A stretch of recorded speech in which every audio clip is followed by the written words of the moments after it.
नमस्कार दर्शक बंधु आज संध्या खबर रे मु आपण मानक स्वागत करुच्ची। तेबे दर्शक बंधु आपण मानक पई आसीगला खुशीर खबर। तेबे जानतु से खुशी खबर कौन सस्ता हो सुनार दर। तेबे आसंतु जानिबा केमिति गत किछि सप्ताह धरी सुनार मूल्य वृद्धि पाउथुबा बेले धनतीरस यह लोकंकु किछि मात्रा रे आश्वस्ति देइछि। लोक माने धनतीरस को शुभ मन करी सुना मुद्रा एवं अलंकार विपुल क्रय करुछंती। लोक माने एबे सुना किनिबा पई पूर्व अपेक्षा अधिक खर्च करबाकू पड़ुची। बजेट रे बाधा मध्य सृष्टि होउची एवं अन्यान्य खर्च मध्य ह्रास करा जाउची।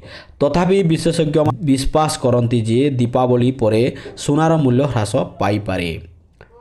जेएम्स फाइनेंशियल सर्विसेज लिमिटेड रो कमोडिटी एवं करेंसी रिसर्च उपाध्यक्ष प्रणव मेर कहिसंती जे सुना मूल्य रे किछि ह्रास देखा जाय पारे। एही सप्ताह सुद्धा भौतिक चाहिदा ह्रास पाइब एवं वर्तमान रो मौलिक तत्व गुडी को पूर्वरु आकलन करा जायछि। सुगंध सचेदेव कहिसंती जे सुनार मूल्य ओभरवाट जोन रे प्रवेश करूची, तेणु एक अस्थायी ह्रास आशा करा जाउची। तेणु मूल्य संशोधन को एड़ाई दिया जाई पारिबो नाही।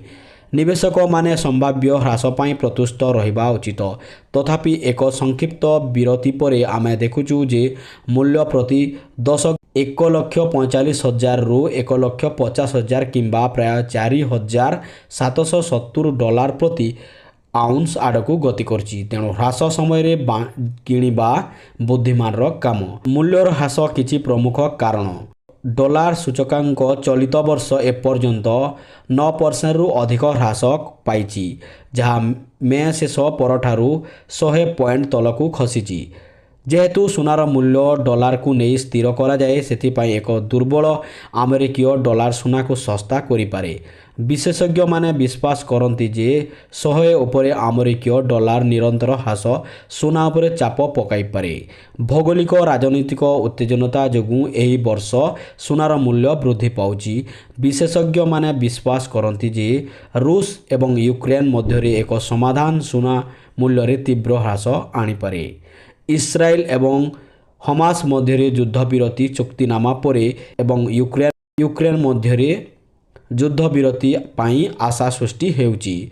सचदेव कहिसंती जे जदि अमेरिकार शटडाउन समाप्त हुए किंबा चीन सहित वाणिज्य उत्तेजनता ह्रास पाए, तेबे एक सुरक्षित निवेश हिसाब से सुनार चाहिदा ह्रास पाई पारे।